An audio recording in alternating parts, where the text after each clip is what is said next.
We're learning a lot in recent years about opioid abuse, how it happens, how to prevent it, and how dangerous it can be when drugs like fentanyl are involved. Tricia Sudlet's a licensed clinical social worker and mental health director for Scent Topeka. She is here to offer some perspective. Welcome to you. Thank you. Always good to have you. And when we talk about a lot of these issues, I think the key role that we talk about is early intervention. Why does that matter so much? Well, sure, absolutely. If you can catch something while it's just in the misuse state or early developing, then treatment's going to be more effective, prevention's going to be more effective.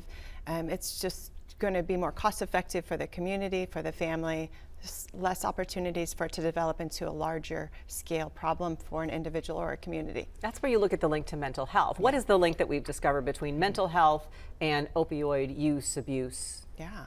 So obviously if somebody has an undiagnosed mental health issues, it's going to spill over into other areas of life, or even if it's not a mental health diagnosis, but increased stress in life, maybe life events have changed, switching a job or starting a new school or things like that, that increased stress, often people want to self-medicate. We want to reduce pain, whether that's mental health pain, physical pain, and self-medicating with substance uses can sometimes be an option that people choose, which then can lead to a larger scale problem down the road. Are there specific conditions we should look for or signs that we should look for in order to be able to approach people and help them before they turn to the self-medication part?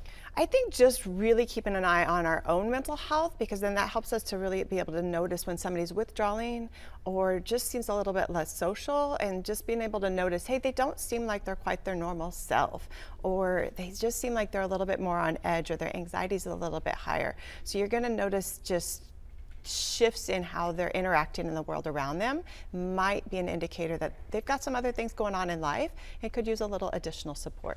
You talk about a multi-tiered approach to all of this. So who all can and should play a role in whether it be the prevention side of things or the addiction addressing, getting assistance side of things?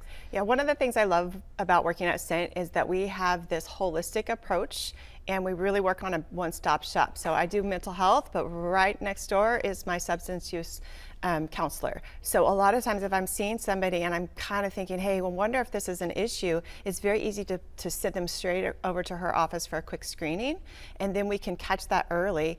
And we also offer wraparound support for families. We have parenting groups, we've got mental health groups, we have teen intervention groups, not intervention for drug use, but for just being able to increase supportive adults in their lives. We also have a parent coach. If parents are at their wits' end and they just don't quite know what to do, they can speak with this person and create some strategies for at home. And then also just really working with schools can be really helpful too, because our schools have a huge influence on our youth. I was going to say, you talked about some extra things you're doing to reach out to the schools and be involved there. What's going on? Yeah, so we have a whole team. It's called Campus Connection, and they're really actively working on strategies of how to support not just students and student mental health in the schools, but also teachers and school staff, because the staff has such a great influence on the youth in our community. And so we're working on really increasing awareness, increasing social skills, and prevention for mental health, and then creating that easy access point to other mental health services, reducing the stigma, but also like, if you want more help, here's a couple of places that you can go to get that wraparound support. Well, it's true. We spend a lot of time talking about substance abuse prevention, like don't do drugs, just say no, make positive choices, but you don't look at those underlying things that might be happening with depression or anxiety, or we haven't even talked about trauma. Yeah. So if you think about a lot of risk factors that might increase bad behavior or poor choices, and obviously drug use could be one of those, but that bad behavior might translate into another area as well. But risk factors could be lack of social support, that could be early childhood trauma or recent trauma. It could be isolation, it could be poverty. There's so many things that could contribute that.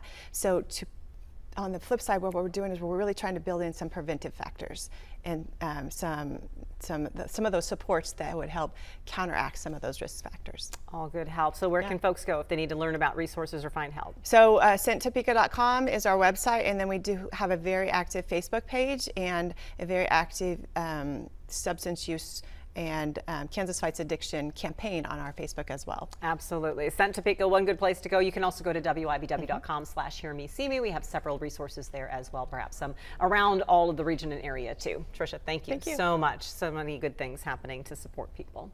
A special kind of savings could give your kids a jump start on their financial future. We'll explain what it is and how it works next.